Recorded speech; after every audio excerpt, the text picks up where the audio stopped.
On April 8, 2024, the United States will experience one of the greatest and most rare astronomical phenomena that the universe, yes, the universe, can offer to terrestrial surface dwellers: a total solar eclipse. A celestial shadow dance where our moon passes directly in between our Earth and the Sun.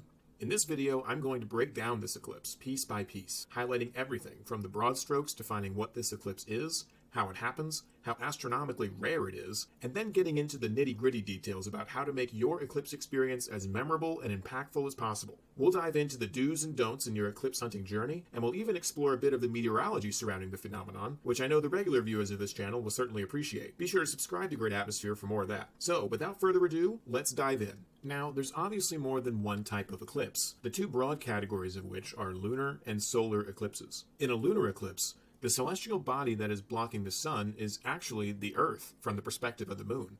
What do they look like? Well, it depends on what the distance between the Earth and moon are during that period, along with how dusty and cloudy the Earth's atmosphere is at the time. Those factors determine the overall visual effect that we see from the ground here on Earth. So, if our planet is in the path of direct sunlight from the sun's light is filtered and refracted through Earth's own atmosphere around the planet body. Now, our atmosphere is very good at absorbing green, blue, and violet wavelengths of the visible spectrum, which consequently ejects a reddish glow to be cast behind the Earth as that refracted sunlight escapes. And since it is directly behind the Earth at this time, the moon is then blanketed in that ominous red glow, creating a very spooky blood moon effect. These total lunar eclipses are really quite common, usually occurring about once or twice a year, with the next one scheduled to be visible in the Americas on March 14th of 2025.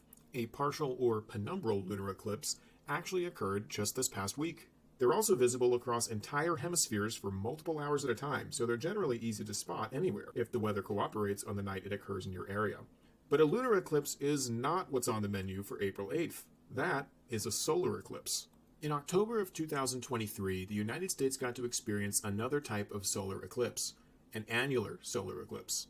During this eclipse type, the moon passes directly in front of the sun's path, satisfying the definition of a solar eclipse.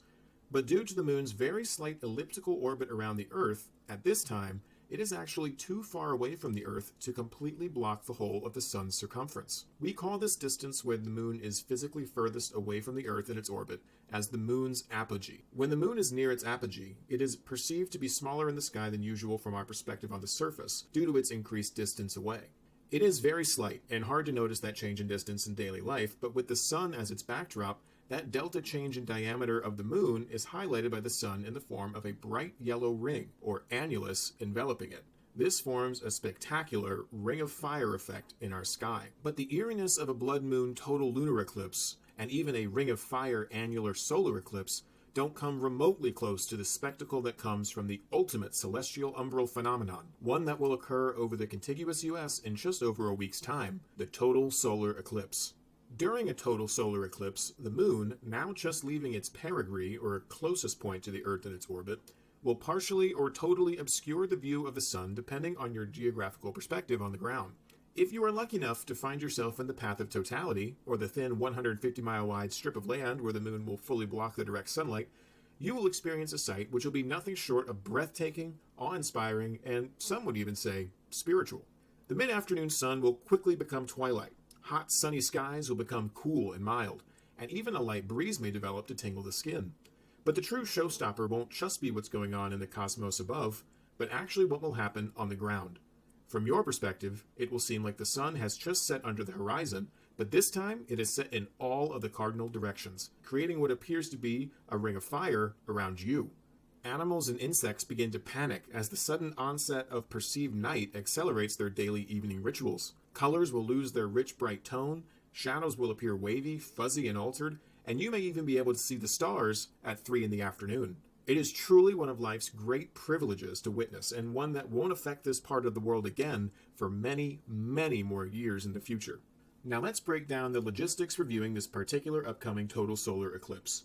The Monday, April 8th, 2024 TSE, or Great North American Eclipse, will have its effects last about 5 hours, starting at about noon Eastern Time. It'll begin its journey in the west central Pacific Ocean before making its long journey to the north and east. The first land that the path of totality will hit will be along the shores of the Mexican states of Durango, Sinaloa, and Coahuila before it crosses the border into Texas around 1 p.m. Central Time. Major cities like San Antonio, Austin, and Dallas will be able to experience the full effects of totality right outside their door. After Texas, the path travels through southeast Oklahoma and Arkansas before going over some major population centers in the Midwest, including Paducah, Kentucky, Evansville, Indiana, Terre Haute, Indianapolis, Dayton, Ohio, Toledo, Cleveland, before ending its American journey in the Northeast, passing over Buffalo, New York, Burlington, Vermont, and northern Maine. It will be the residents of New Brunswick and Newfoundland, Canada that will be the last on land to experience totality, as by the time the eclipse reaches Europe, it will already be past sunset, and the eclipse will no longer be visible. Now, why is this particular eclipse significant beyond it just being the next one? Well, due to the moon being very near to its closest distance to the Earth, or its perigee, this will be one of the longest lasting eclipses in modern times, with the estimated longest duration of totality clocking in at 4 minutes and 28 seconds in Nazas and Torreon, Mexico. That's almost double the amount of time most experienced in 2017 during the last American eclipse. Additionally, the sun itself has been unusually active recently, exhibiting a high amount of solar activity at its surface by way of coronal mass ejections, sunspots, and plasma discharge. Higher class coronal mass ejections, or CMEs, have been occurring quite frequently this past year, causing a myriad of solar storms to hit the Earth, causing temporary communications glitches, power grid malfunctions, and some of the most extraordinary auroras in the higher latitudes. This is all because the sun is close to its solar maximum of its 11-year solar cycle, a pattern that measures the sun's overall activity level in that time frame. The sun's heightened activity is significant because the only light that will be visible coming from the sun during a total solar eclipse is that of its own atmosphere, or corona.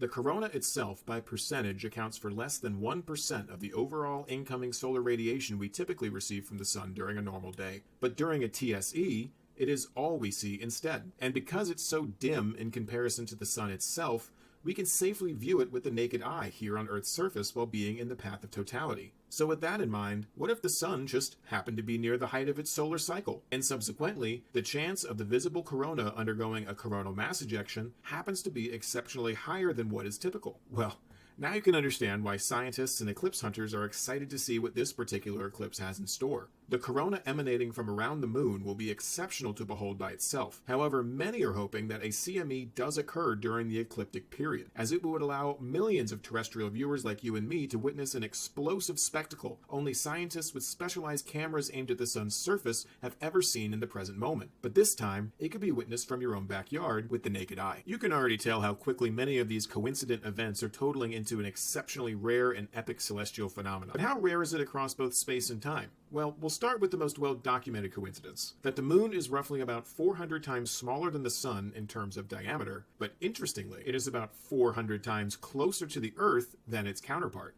This means that the moon just so happens to be nearly the exact same circumference of the sun from our general perspective here on Earth. Now, this fluctuates with both the moon's and Earth's respective monthly and annual orbital patterns, as they're both slightly elliptical. But the chance that these celestial bodies, the sun and moon, are of the same perceived circumferential dimensions to the residents of a relatively small terrestrial planet that happens to harbor the only form of life known to be smart enough to understand the magnanimity of the occurrence itself, well, at least from a mathematical odds perspective, it's effectively spiritual.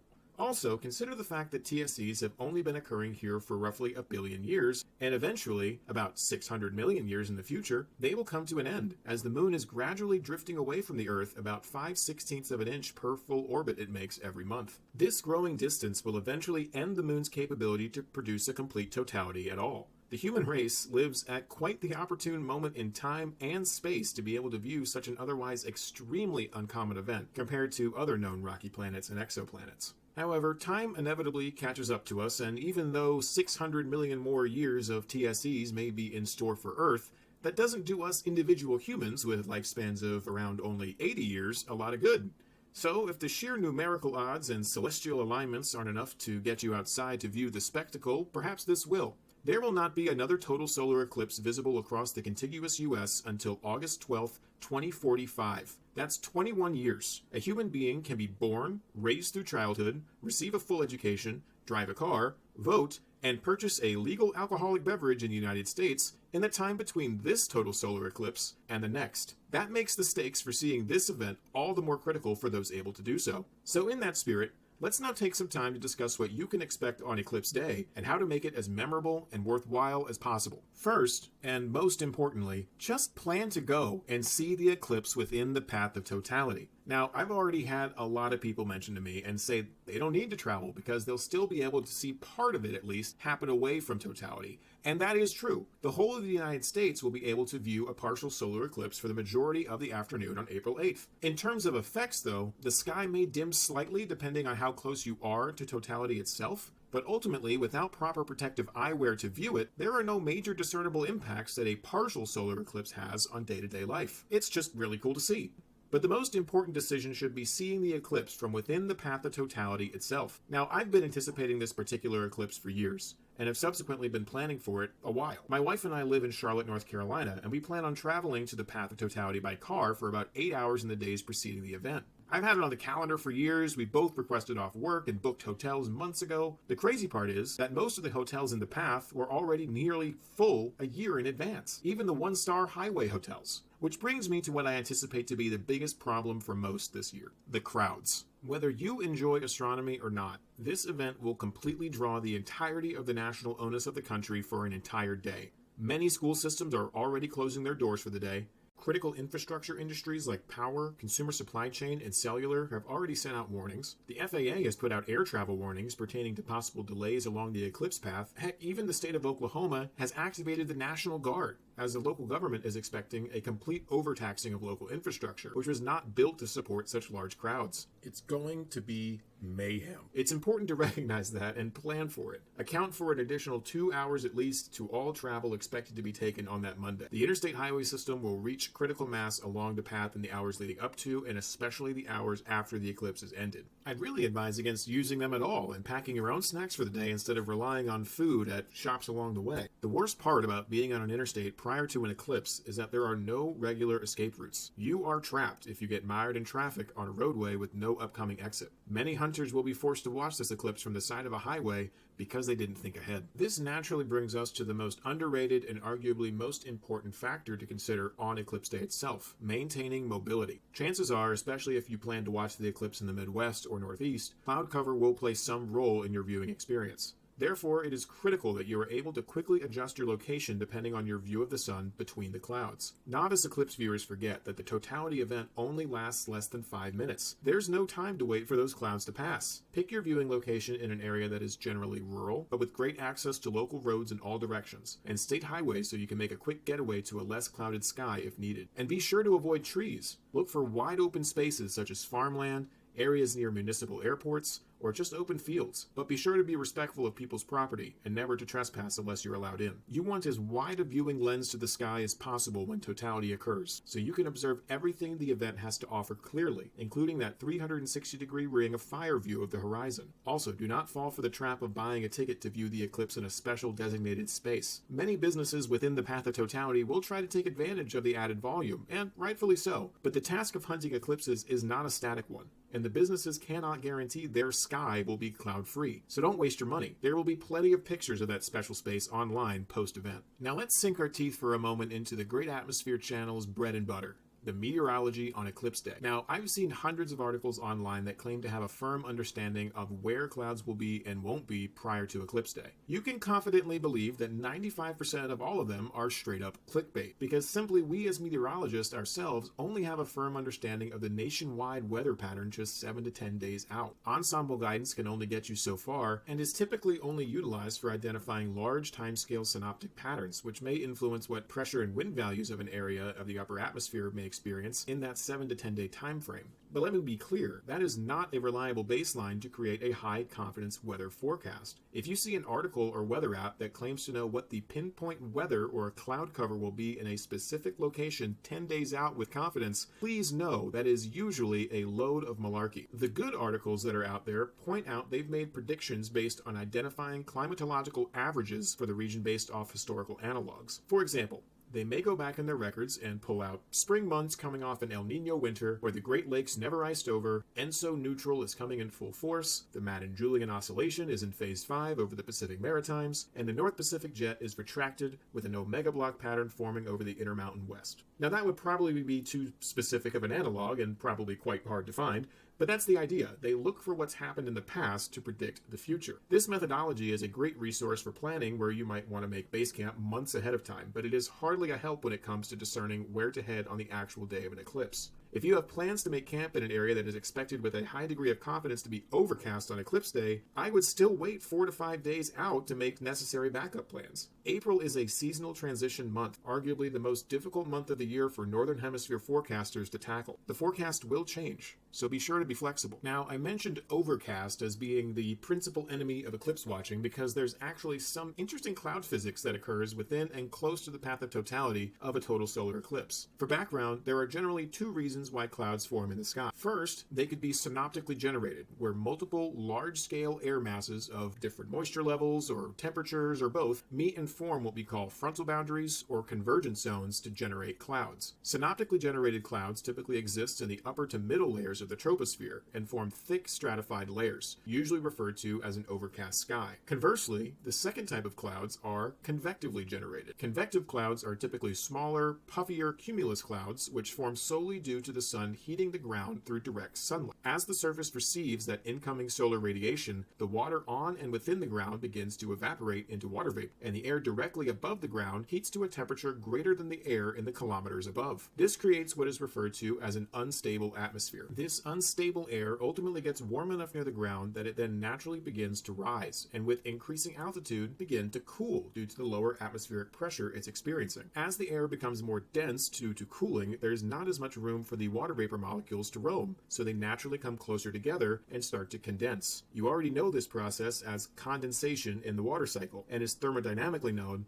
as adiabatic expansion per the ideal gas law. Now, how does that relate to an eclipse? Well, that valve of incoming solar radiation from the sun gets abruptly shut off by the moon when it moves in front of it. Those clouds that had previously been sustained solely by the heating of the surface via convectively driven rising air will quickly lose their power source and quickly dissipate into thin air. So that's to say, any convectively generated cloud cover will very likely clear itself up for you prior to the eclipse reaching full totality overhead. So being able to identify what the difference between these two cloud types are can be the difference when it comes to potentially scaring you into thinking you need to move when you really don't. So here's the good news, bad news about each of these cloud types. The bad news for convective clouds is that they are incredibly difficult to predict and forecast. Our highest resolution convective allowing models still only output broad generalizations in terms of where clouds may specifically form overhead by means of predicting where anticipated precipitation might occur. Even on the day of, it's an inexact science. But the good news is they will very likely dissipate prior to interfering with any eclipse view, so you don't have to worry about them. As for synoptically driven cloud cover, the bad news is that this type of cloud generation is reliant on parameters that have very little to do with real-time solar heating, so very little dissipation will occur if that pattern is already in place. But the good news is that our understanding of synoptic meteorology is very well understood, and most local forecasters will know with confidence at least a few days in advance that an area will be under overcast skies during the eclipse. Just stay alert in the days leading up to it and understand the difference between cumulus and stratus cloud types on eclipse day. Now let's quickly discuss the surface characteristics and effects you may experience while viewing a total solar eclipse within the path of totality. We've already discussed the spectacular sunset vistas that will surround you, but what about any other phenomena? Are there any more to look for? Here's a quick overview of some of the weird sights you could potentially witness throughout a TSE. Number 1. Sunspots. Since the sun is near its solar maximum, the surface of the sun is outputting black sunspots, or areas of intense magnetic activity, to its equatorward surface almost every day. These black spots on the sun can be viewed by using solar eclipse glasses, telescopes, or binoculars prior to or directly after totality. Number 2. Crescent suns. About 40 minutes after first contact, you'll notice that shadows of objects that have holes in them will start to show crescent-shaped suns projected onto the ground. Particularly pay attention to the shadows projected by sunlight through trees with leaves. The results will be quite shocking. Number 3. The shadow of the moon. If you happen to be viewing the eclipse from somewhere high up, you may be able to see the actual totality approach you and see it coming as it enshadows the space in front of you. The shadow will be moving between 1,000 or 5,000 miles per hour depending on where you are along the path. This effect is actually easier to spot when you're under more clouded skies, since you can just look to the sky in the distance instead of having to see the surface from high up. Number 4. The Purkinje effect. The human eye is more sensitive to blue light as solar luminosity gradually diminishes during any evening. This is why it's generally recommended to wear blue light reflective glasses prior to bedtime to allow your eyes to begin to rest before sleep begins. Naturally then, when the sunlight recedes behind the moon during an eclipse, our eyes begin seeking blue light on surfaces from other primary colors, mainly red and green. So try out wearing those colors and maybe reignite the "what color is that dress gas controversy all over again. Number 5. Shadow bands. As totality approaches its end, the sunlight beam being obscured will gradually begin to reveal itself again. Starting at even just 1% of that light is enough to start illuminating your surroundings, and the shadows have a difficult time reacclimating. The light shining through the moon's tangential rough surface profile and the Earth's atmospheric turbulence refracting the weakened crescent sunlight will cause ripples of light to move erratically, creating those light ripples to appear on light-colored surfaces. It's the same optical effect that causes distant stars to twinkle from our perspective. These shadow snakes are hit or miss during an eclipse. Just keep a quick eye out when you can. And finally, number 6, Bailey's beads and the diamond ring. While some of your attention might be drawn to the shadow snakes on the ground, the cause of those sneaky light shows has something even more spectacular to see above. As sunlight starts to be either snuffed out pre-totality or re-emerge in post, the various valleys, craters, and topography of the moon will undulate with the sunlight as a backdrop, meaning that shining, glinting beads of light may be visible on the outer edges of the moon's circumference, with the first primary bead appearing much larger than the rest, giving off the illusion of a giant diamond attached to its ring, being the visible corona. Make sure to wear your eclipse glasses to see this one, though. And that brings us to the final and most important point to emphasize before viewing a solar eclipse: optical safety. Acquiring approved eclipse sunglasses is critical to ensuring the show is witnessed without painful, life-altering consequences. Leading up to the day of the eclipse, millions of eclipse glasses will be available for purchase everywhere. But beware, because all eclipse glasses are not made equal. In order to ensure your peepers stay nice and protected, you need to verify that your glasses are ISO 12312-2 certified for solar viewing. These can be purchased at all major retailers in person or online, and typically cost anywhere from $3 to $6 each. You can also get solar filters to protect your phone or DSLR camera's optical lenses, because they too can get damaged by partial totality sunlight. Just the other day, I walked into a gas station in town and noticed they were selling eclipse glasses at the register, and upon further investigation, they were not ISO certified, so be careful of knockoffs. They're everywhere. So remember, the next total solar eclipse won't hit the contiguous US until 2045, but TSEs typically still happen somewhere in the world every 1.5 years on average, with 3 more in the next 5 years. The next major total solar eclipse will be a short-lived one in August of 2026 that will flash over the North Iberian Peninsula before heading to Iceland, Greenland, and the Arctic Circle. That one won't be nearly as significant as the 2 that follow, with the first of those being a year later in August of 2027. That will strafe the entire North African coastline before plunging through Egypt, across the Red Sea, and off the Arabian Peninsula. It's going to be amazing to see the pyramids of Giza with a total solar eclipse going on in the background. The next totality afterwards, in July of 2028, will take a trip down under, crossing the entire continent of Australia from the Indian Ocean through its sparse northwestern territory, across the Great Australian Desert before directly crossing over the city of Sydney, then crossing the Tasman Sea to the southern isle of New Zealand before it ends its day. My wife and I love the idea of following eclipses internationally as motivation to travel, and while these next few are great candidates, they don't pass over a lot of easily accessible land, and the major cities are very few and populous already. I wouldn't want to try to be in Cairo or Sydney on eclipse day, for example, but it gives us the opportunity to plan and maybe get creative. It's a big world out there to explore. Sometimes you just need that little ecliptic push to book that ticket. So thanks everyone for watching. Please subscribe to Great Atmosphere for more analytical, meteorological, and astronomical content. Be sure to like the video and let me know in the comments where you're planning to watch the Great North American Eclipse on April 8th. And if you're watching this in the future, let us know how your eclipse day experience went. Some of the best road trip adventures can be had while hunting eclipses through the clouds. I can't wait to read some great stories. With all that said, stay safe and take care.